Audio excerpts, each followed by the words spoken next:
Good morning, good afternoon, good evening, my friends, wherever you are in the world. It's always a pleasure to be speaking with you.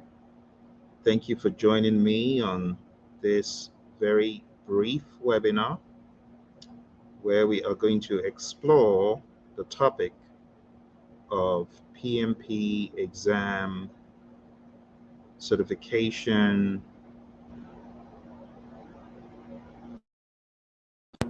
still not succeeding. We're going to give it a little bit of time for people to join, and then we will move in earnest.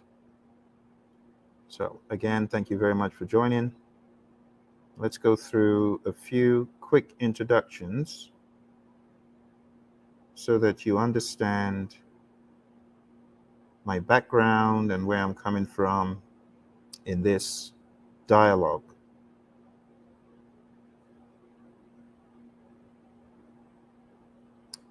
All right.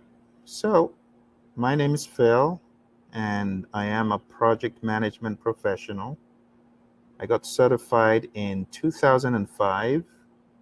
And before that, I had worked in a number of capacities. I was a project management student, worked in various industries, as you can see on the screen. But when I went for my very first interview after my master's degree, I realized I didn't know enough about project management. So I got certified as a PMP. I was fortunate enough to meet someone who guided me down the path and got certified. And since I got certified, I had the opportunity of working with a number of firms after my PMP, like Honeywell and Motorola, American, General Dynamics, and many more. So I come from, you could say, a pretty heavy process background.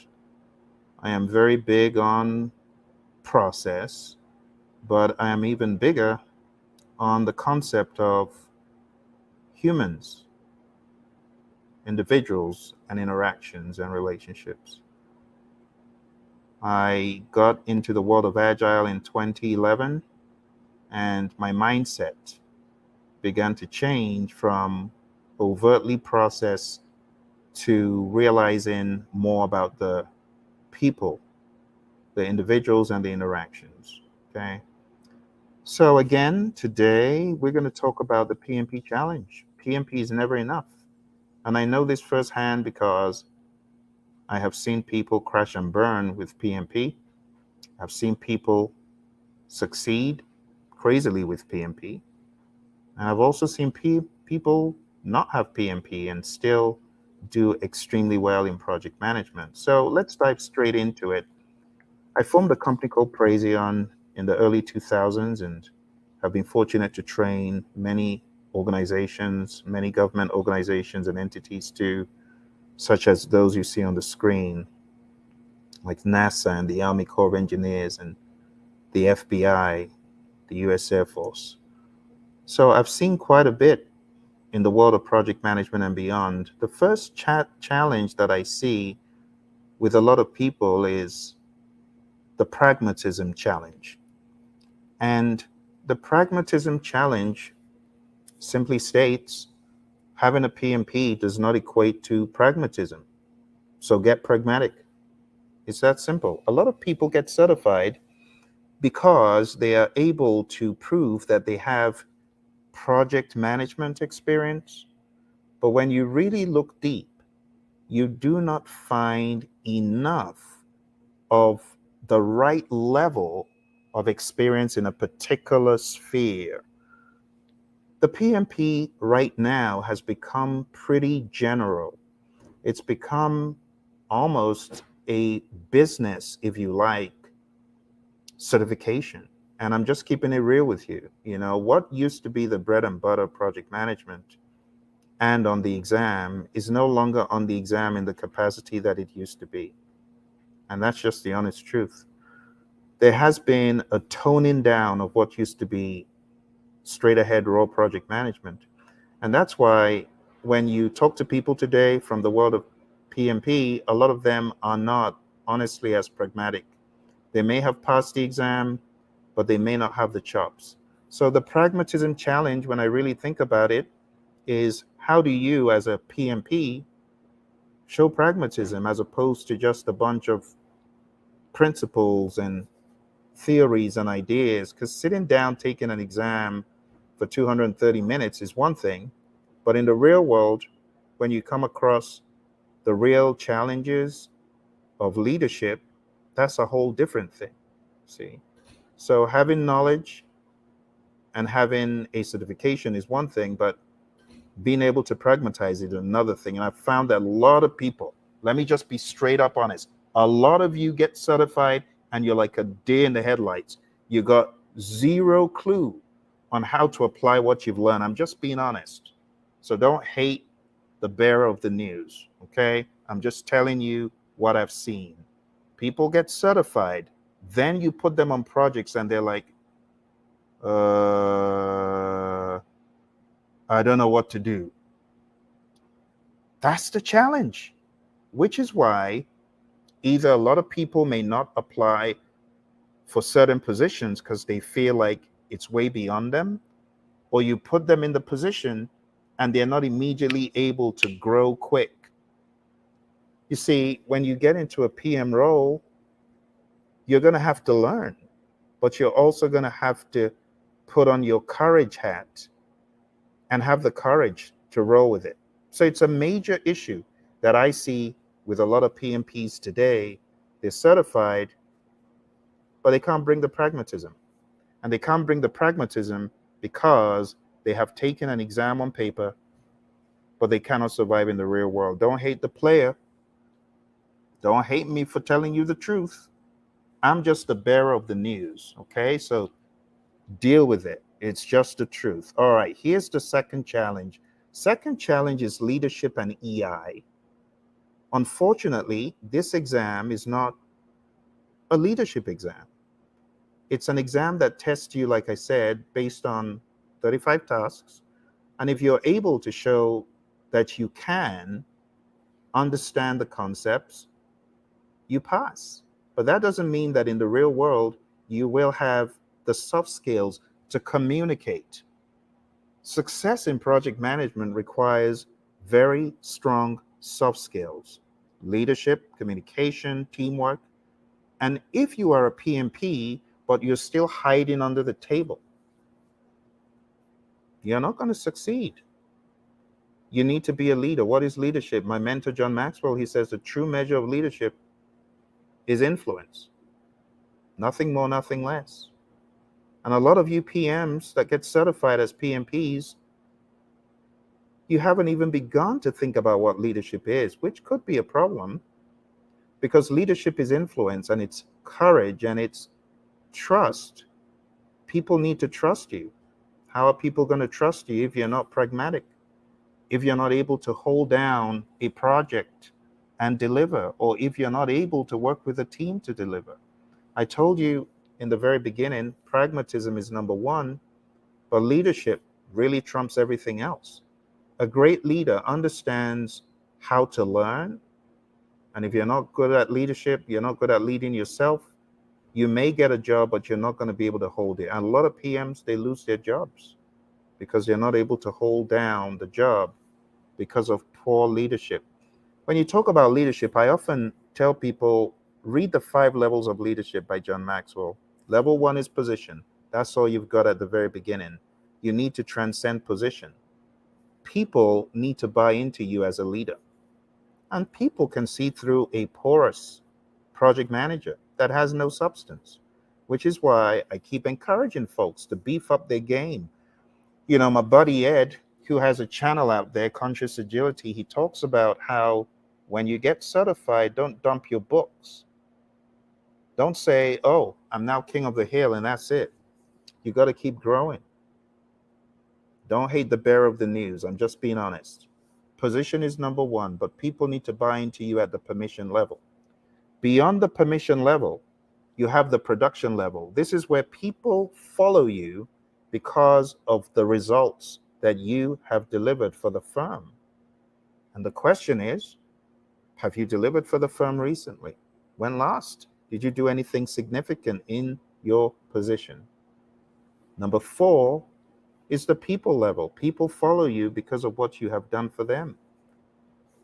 Your time, your effort, energy, just helping mentor, coach, and train people in your firm goes a long way. But I see a lot of you PMPs. You get certified and then you're hiding under the table because you don't have the conviction of what you claim to have studied. So you're not mentoring anyone, you're not coaching anyone, you're not showing your excellence. And therefore, you're just like any other PM and you don't really succeed. You just kind of get by and you get into the I just need to hold down this job to make the next check. Don't do that.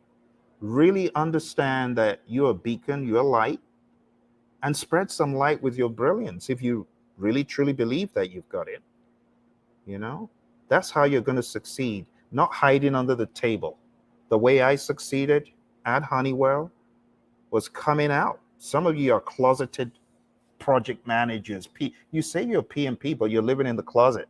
You don't want no one to know that you're a PMP because you don't have the passion or you truly don't know what you said you're certified in. Maybe you feel, oh, thank goodness PMI gave me the PMP. Thank goodness I'm now a PMP and I'm just going to ride this wave. That's being fake. That's why many of you are closeted. You don't want to come out and train and coach and truly show people what project management is about. Don't hate the player. I'm just telling you the truth. And to succeed, you got to show your brilliance. Stop being a closeted PM. Show people what it's about. Show people that it's all about applying knowledge and skills, but teach them the knowledge, teach them the skills. Talk about the tools. Help people to see the relevance of agility. Some of you are certified and you really can't explain what agile is, which is sad. You got to be able to pragmatize. All right, I'm just keeping it real, just keeping it real. All right, let's move on. So when it comes to leadership and EI, there's a lot to be said. Okay, I'm just dropping truth bombs. Don't hate on me. All right, challenge number 3. It's relationships. When we talk about leadership, I gave you level 1, 2, 3, and then I said 4 is people follow you because of what you've done for them. If you're not building solid relationships in industry, oh my goodness, you've missed the boat. You might as well just pack your bags and go home. And the reason why I say this is the relationships, they help everything. When I think about my first real teaching, training, coaching job, it was as a result of relationships. When I think about my real solid endeavor that I got as a result of PMP, it was all about positioning the relationships. If you are a PMP and you're not building your relationships across the industry, you're not going to go very far. I'll just say that straight up. So networking, understanding that you need to be a river, you need to give, but you also need to understand other people's greatness can flow to you. So build relationships. Number four is agility. A lot of folks get certified, but they leave the world of agile alone, never coming back to it. They feel, oh, this was one hurdle PMI threw into my path as I got certified. I'm not going to have to visit this like ever again, and they move on. Don't do that. You got to be agile in your mind. You got to be agile in your game. Don't be resistant to adaptation. The field of project management is continuously evolving. And if a certified PMP is resistant to change, you're not being agile. You got to be agile, not just on paper, but also in how you embrace new ideas, new ideologies, new methods. Number 5, I find a lot of PMs who get certified nowadays not having a Kaizen mindset. What do I mean by a Kaizen mindset? I'm talking about continuous growth.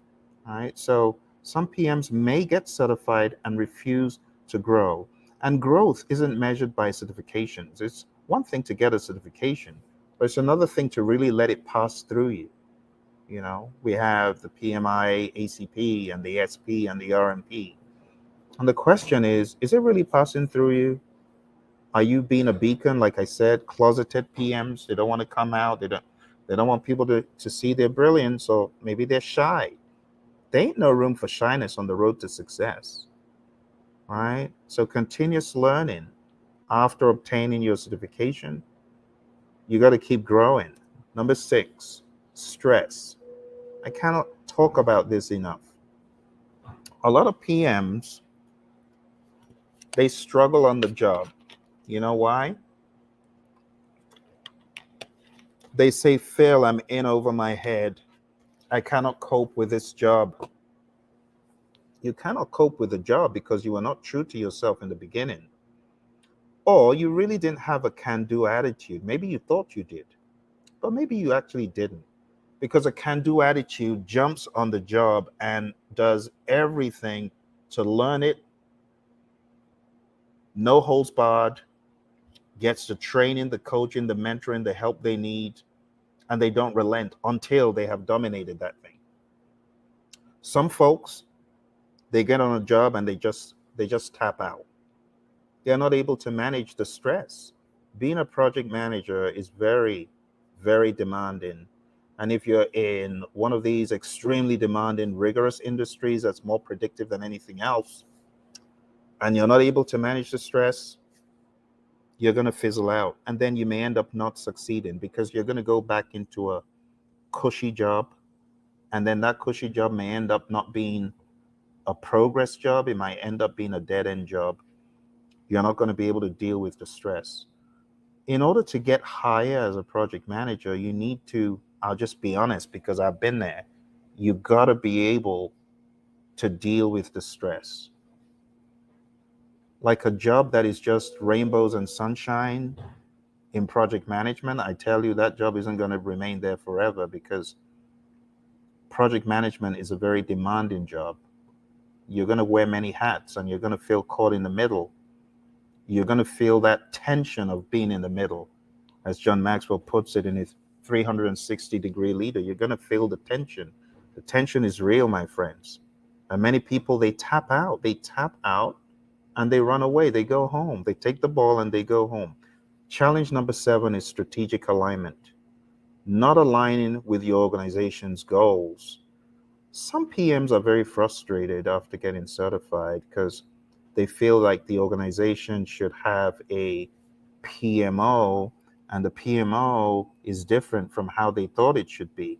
Maybe the PMO is using certain tools or methods or approaches, and they feel you should use the one I want.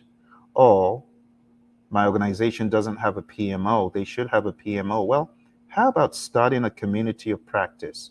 Let me be straight up honest about PMOs. PMOs are great, right? But the times are changing. It's not enough to demand that people follow certain protocol. You need to help them make sense out of it. Good evening, NC Worker. Always a pleasure to see my buddy NC Worker. Thank you for showing up for our PM discussion today, and everyone else who is on whatever platform. I'd love to know which platform you're listening to me from. So why don't you go ahead and say hello? All right. But going back to what I was saying, it's easy to be in a firm and think they should be doing the project management this way or that way, or we don't even have any process. What are you doing to help? What are you doing to bring an awareness? I keep going back to the previous challenge of many PMs hiding in the closet, not wanting to show their brilliance. And that's not how to do it. If you want change in an organization, how about leading the charge? How about seeing yourself as a change agent? See yourself as a beacon. Be bold. Stop feeling insecure. I just got certified last week. I don't know my left from my right. Don't be ridiculous. PMI gave you the certificate because you showed yourself as a worthy person.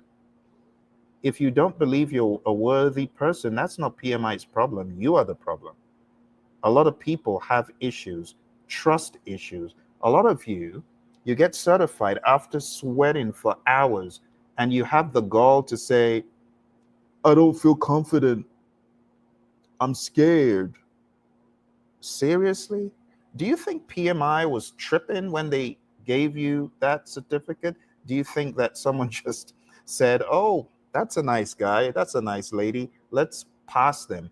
Do you not know that you earned it? You did. You see, this is part of it, not having confidence in the process. You are certified, but you don't have confidence. Why is that? I wonder. If you don't have confidence, maybe you need to go for some confidence building. Have a can do class to help you know that you truly can do it. So be confident. Understand that PMOs may not immediately show the value that you're looking for, but how about joining forces with them? Or how about just starting a revolution, a community of practice, center of excellence, right? So you need to ensure that your projects align with the goals of the organization. It's not about your agenda. Just work with the agenda of the firm. But if your firm is going in a direction that you feel is not ideal, say something, do something, offer your services. Are you not confident that you have something to offer? I always tell the story of when I was at Honeywell and I saw my colleagues failing this PMP exam left and right. So I go to my boss and I say, hey, Jim, can I help my colleagues? Many of them are failing. I want to help have like maybe a bi-weekly session where I can train, coach, and mentor. This is someone who just got certified less than 365 days before. You got to understand this. I think I got certified 6 months before I started training all of my colleagues.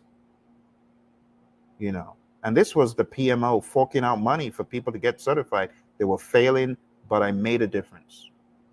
And the difference aligned with what management was trying to do. Management was trying to help people along their career path, and they wouldn't get a promotion to a certain level if they didn't get certified.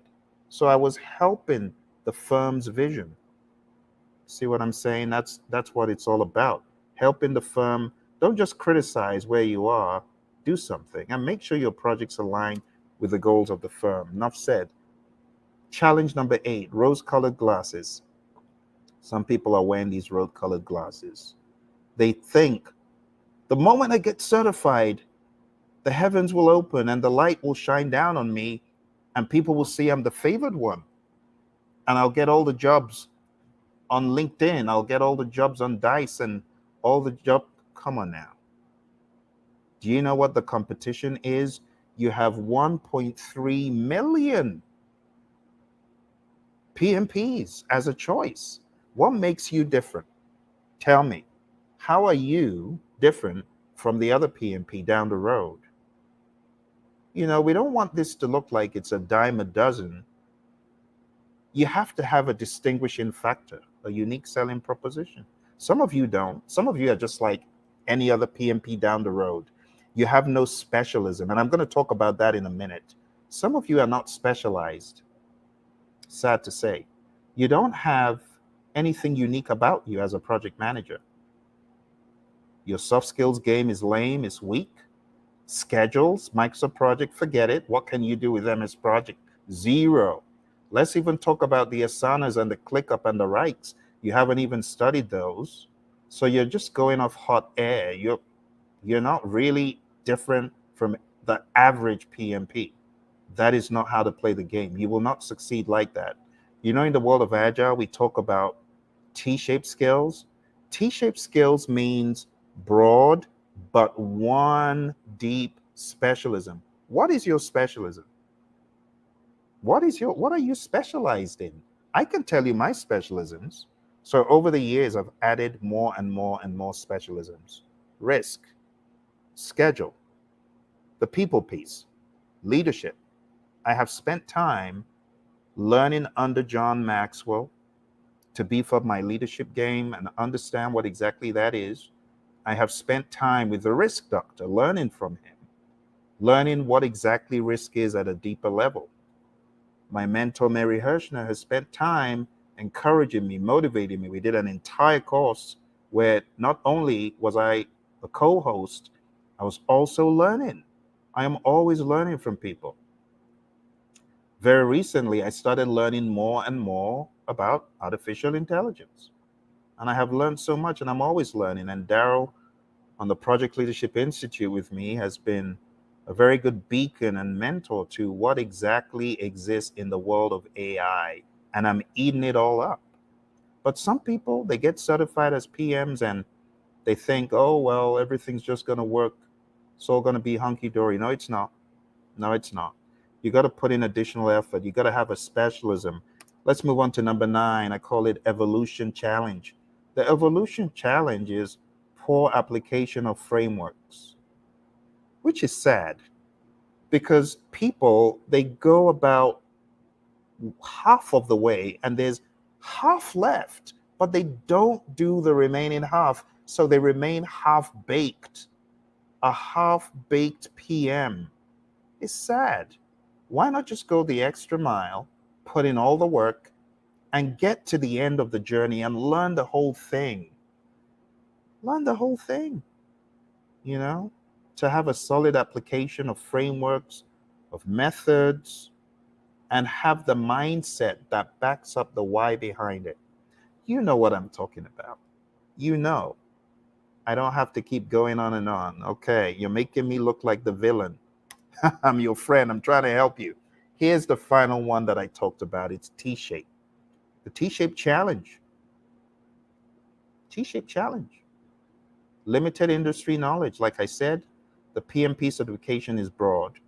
And if a PM doesn't have deep knowledge of the specific industry, let's say you're in healthcare and you get in as a PM and you don't up your game, and all of these clauses and plans and networks, and you don't understand that, how are you going to survive in that kind of a company? Or you're in the world of IT. You know, what is so comical? I have people that say, Phil, I want to be a technical PM, but I don't want to get technical. Seriously? You want to be a technical PM and you don't want to learn anything. You don't want to learn about cloud computing. You don't want to learn about how software is done. You don't want to learn about hardware. You don't want to learn about VMware. You don't want to learn about the cloud. How are you even going to survive? You're not going to survive. I want to encourage you, get technical. Hey, get technical, PMs. Some of you, I don't even know what you're thinking. It's part of the rose-colored glasses, part of the half-baked, and part of the fickle. Go get technical. Stop being lazy. Get technical. Find a technical mentor. There's a website. I'm going to help someone. You're going to thank me later. Look for a mentor that can coach you, train you, help you on a website. It's called Wyzant, WYZANT.com. I'm a trainer and coach there, and I've coached so many people, coach people in their positions to actually get higher in the company, go for higher level positions. I've coached people who said, my boss said I should become a scrum master. I've got zero idea what that is. Help me. But not just that. There are other people there who can help coach you in cloud computing, right? In things like VMware, in hardware, in server configuration, in software development. Some of you, you've just been playing safe and you don't want to learn anymore. Stop doing that. Stop it. Go learn. Stop being fickle. Oh, I don't have the aptitude for this. You're a liar. You've got the aptitude. Stop giving me that lame excuse. If you could pass this ridiculous test that's so ambiguous, there's nothing you can't do if you put your mind to it. So I challenge you. Stop being weak. Many of you PMs, you're weak, man. You're weak. You're always complaining. I can't do it. I don't understand the technical. Did you try? All right, I'm going to get off my soapbox before I get any madder than I am. But thank you very much for joining me. I hope my ramblings and my rantings will make sense to someone and get them off their place of comfort and get you to do something that will get you to success. John Maxwell put it very nicely. Success To be a real success, you got to think about the KGS. Success is number one, knowing your purpose in life. Number two, growing to your maximum potential. Are you growing to your maximum potential? Some of you ain't. Some of you are, and I applaud you, those of you who are. And the third one is sowing seeds that benefit others, right? Knowing your purpose in life, that's the K. Growing to your maximum potential. Like I said, seek out mentors. And number three, sowing seeds. Some of you ain't sowing no seeds. Some of you ain't helping no one. Some of you see all these PMP students like crabs in the crab barrel trying to climb out, and you're like, I'm out. You're not. Sorry. Seriously, come on now. Help someone. Give a dog a bone. Help someone. I encourage you to sow seeds that benefit others. Now, on top of this, John has a four-pronged formula to be a real success. I want to teach you that really quick. R is for relationships. Are you building relationships in business? Are you aggressive? You got to be aggressive in seeking to help people by showing value. You're going to build relationships. Number two, equipping. Equipping is when you equip someone to do better than where they are, to go to the next level. When you equip people, it just comes back to help you. I'm telling you, I've seen this happen in my life. I've seen this happen in other people's lives. When you equip people to help them up the ante, you're helping yourself. The A is for attitude. What helps you succeed is attitude. If you have a positive mental attitude, it'll take you places. I like a quote from Zig Ziglar. Zig Ziglar says, it's not your aptitude that determines your altitude. It's all about your attitude. I see our friend Travis. Travis is one of our PMP gurus. Travis, well done. Travis got certified as a PMP. And Travis, I honestly know you're going to keep killing the game. You're one of those who I know, I can wager you're going to keep killing the game. And good to see you, Travis. Thank you very much. So Zig Ziglar, he said, it's your attitude that determines your altitude, not your aptitude. Your attitude, positive mental attitude. Have a can-do attitude.